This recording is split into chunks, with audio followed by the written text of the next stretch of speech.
Okay, welcome to, for sure, the final development part of making the world's first real GameSphere. So I have the GameCube motherboard here that we've been working on. You can see it's missing a memory card slot.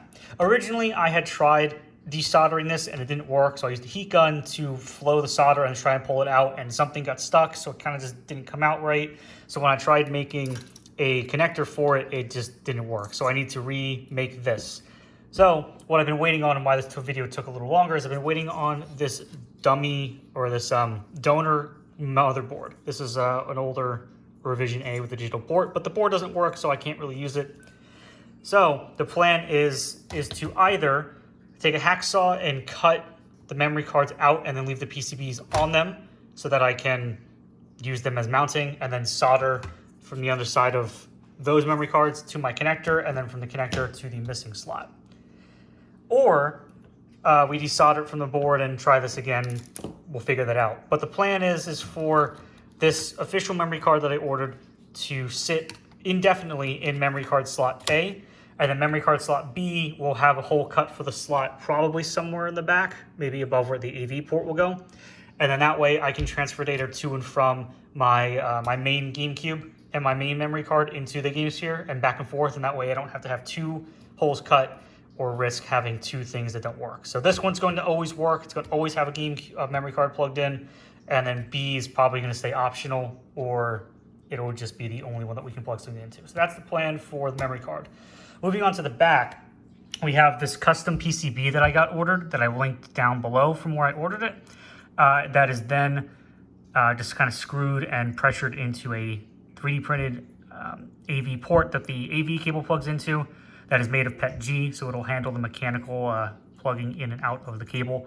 This is going to get a square hole cut in the back, probably right above the power cord, just for aesthetic looks for where it'll go. And then that is going to get another one of these Molex connectors that I have right here. That's going to get a good 6 to 8 inches of wire on each end, soldered to the underside of the AV port into the plug, and then the plug into here, and then this is going to go to TV. I'm not going to desolder the AV port from either of these for, sanity purposes. I couldn't really do it well on the memory card, so I don't think I'm going to try it on the AV port. So I'm just going to instead pretend this is the main one. I'm going to solder directly to the pins on the underside of the motherboard into the connector and then into this, so I don't have to risk damaging this and I can still use the test. So we're going to go do this first by soldering the AV cables, so that if that works, we're great, and then I can decide if we want to make the memory card optional or not, but we're going to come to that later. First up is the AV port. So first we're going to make the Molex connector, get that going with all 24 of its wires, and then we will get these soldered together. So I have a feeling that somewhere down the line, somebody's going to ask, hey Matt, why didn't you just buy a pre-made 12-pin cable? And you know what? You are right.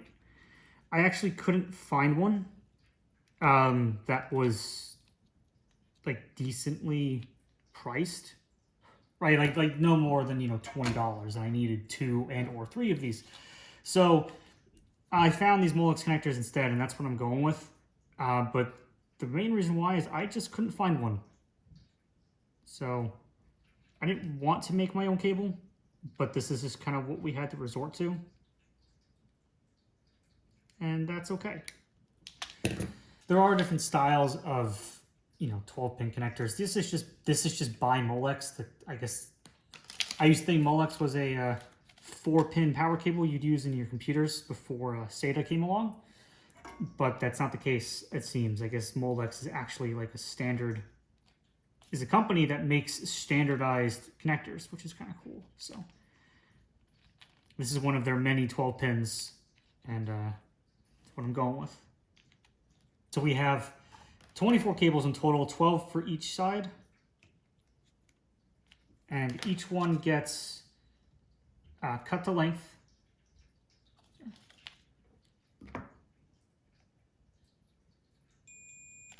Each one gets cut to length,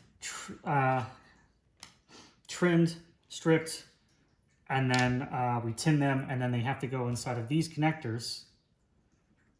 One male, one female, they get plugged into each other when they are in the plastic housing, and then each one gets clipped into the housing, and then I have to map out where each cable goes. So tedious process, but kind of the only way to make this work because cables that I want didn't really exist. So we have to do it ourselves. Then once they're soldered, we have to do continuity tests just to verify that it is making contact. And then at the end, we crimp the cable with a pair of pliers. They do make crimpers specifically for Molex connectors, but I didn't see the value in buying one for this hopefully one time in my life that I actually need to make a Molex connector. So I'm just using a pair of pliers. I'm gonna throw on the fan and some music, and we're gonna speed through this whole thing for you guys. So. Okay, and then once all the cables are done and they're soldered, they just get pushed into the actual connector like so. And there's an actual tool to do this, but I just use a pair of pliers, push it in until it clicks. Like that. And then they're all nice and securely in there. And then this is keyed, and they would just go together like this. So for the sake of time, I'm not going to record doing the female end of this just because this took like 15 to 20 minutes just to do one of these, and I don't think anybody wants to see even a fast-forwarded version of that. So let's finish up the female end of this with these new connectors, and then we can go and figure out how what kind of pinout we need for AV on this. Okay, so this is what the finished one looks like. You have our very stuck together cable. You have your male and female ends. I mean, it's just like any other cable. Before sanity check, we can also do a quick continuity test with our probes.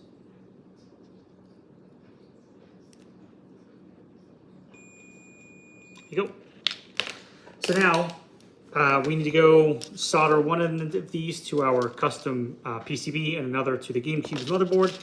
And I need to chart down kind of what goes where because the PCB didn't really come with any helpful pinouts. So let's go get things soldered and figure out how to get video out of these. Okay, so here is the cable soldered onto the custom PCB. It's soldered through the holes and then labeled top so I know where it is on the pinout board.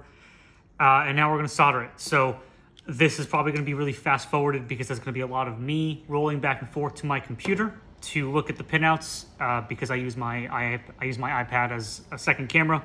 So I don't really have a third screen to look at. So I'm gonna be doing a lot of rolling back and forth, but the plan is this top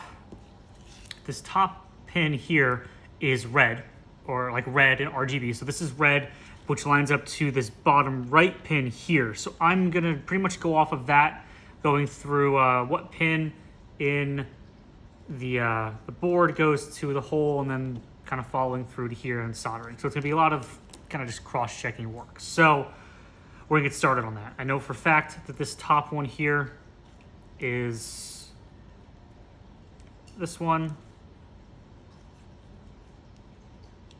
So this is red.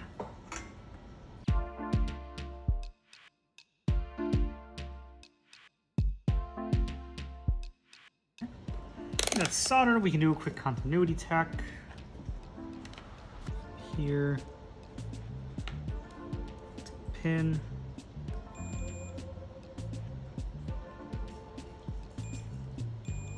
Cool. Just make sure nothing's crossed. Awesome. So, red is done.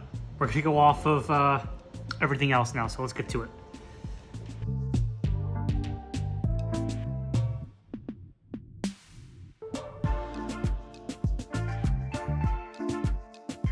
Okay, so it's wired in, power AV to the port just to test it.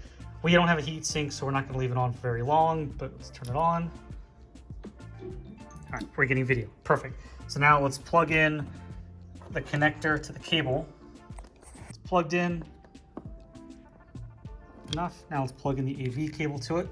All right, it's plugged in, let's turn it on, let's hope it works. Yes! Oh, that works. That actually works really well. I don't see any kind of, artifacts or anything that I was worried about with it being extended. So the grounding is good. Let's turn it off so it doesn't get too hot.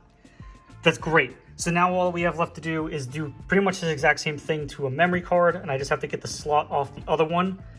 I'm going to experiment with that. If that doesn't work, then we're pretty much just going to end the video and I'll do a little conclusion. Otherwise, we're going to be back when I have one of those off and I'll explain how I did it, and we're going to do that. So we'll be right back. Okay, so I just want to show that I have the memory card soldered and plugged in. I didn't show actually doing the soldering just because it was the same thing as the AV port. It's just a lot of looking at the board. So we have memory card desoldered from our donor board, going to a plug going to the motherboard, and then the memory card is plugged in. It's on. Right, so. And we have memory in memory card B, which is great. So now, just off the top of my head, to be sure, all this stuff is we gotta cut holes for the memory card slot and the AV port, and I believe solder the lid switch from the GameSphere, from its lid and its switch to the disk drive, and then we can assemble it. So let's go do both of those. Okay, so one of the last things we need to do before cutting holes in the back of the thing for the AV port is we need to do the lid switch. So we're going to use the one that is actually part of the original boom ball. Right here is the switch, and that's what the lid would hit. So when you closed it like this, it would click on the switch. So we're just going to solder that to the disk drive. I've actually never checked it, so let's just test it to make sure the switch does work. Otherwise, we'll need to come with a replacement.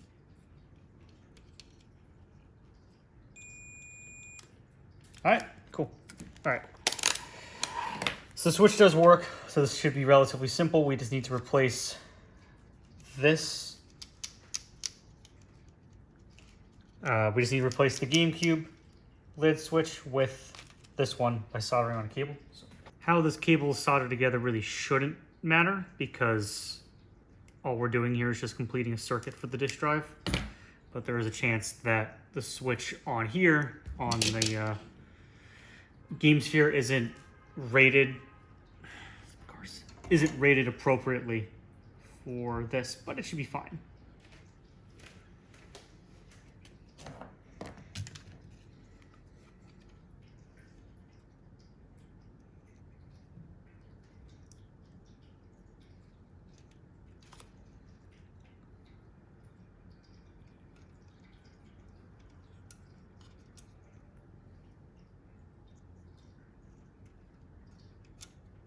All right, so the GameCube is on. If I close the switch, the disk drive starts spinning. And if I were to open the lid or release the switch, it stops. Just as it should. Now all that's left is to cut some holes in the back for the AV port and somewhere for the memory card slot, and then it's assembly time. Let's go get that done. All right. I have measured and marked out a hole for the the smaller part of the AV port that's actually going to be poking through. So that should line up. I do want to note that we are cutting a hole in a round body for a flat component. So it may take a little tweaking with the hole, but we're going to start with just cutting out the rectangle and making adjustments as we go, basically. So.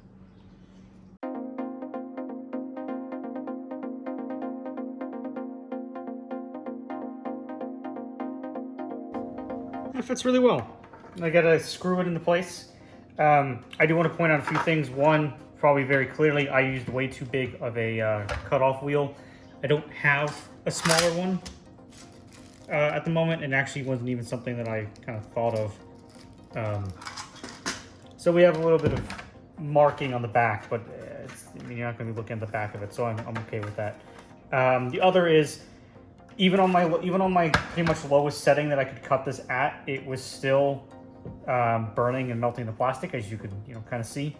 So it's okay. I cleaned it up. It's no issues, but it did that. And then also it was smoking a little bit just because this is ABS plastic and it seems to smoke when it heats. So not if you're ever doing this, but if you're ever doing something around ABS plastic or plastic in general that involves it burning, do it outside.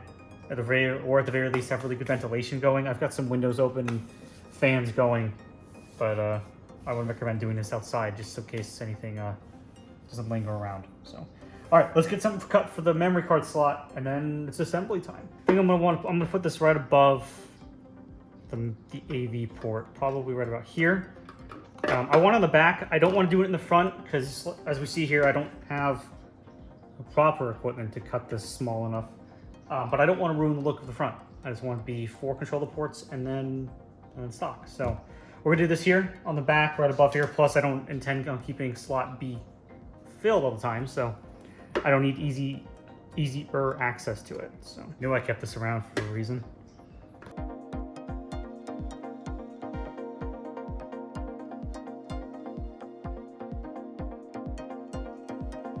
Okay, so that's cut. The odd shape does not lend itself well to being cut like this, but it's cut. We can glue it and screw it in place. The memory card will fit, and we are. I don't think I did that in frame. The memory card will fit, so it'll be good. And yeah, that's it. So all that's left now is assembly. So gluing and screwing these 2 cables in. And then the power supply, and then everything in the front with the GameCube, with the motherboard, disk drive, and plugging everything in. So we're almost there. The last video is going to be assembly and then like a demo of this. So keep an eye out for that one. We're there. We're almost there. Thank you for watching. This one was different, I think, but I enjoyed it, and it was a lot of excitement because we're almost done, and I'm really excited for that. So thank you. Come by for the finale, and let me know what you think.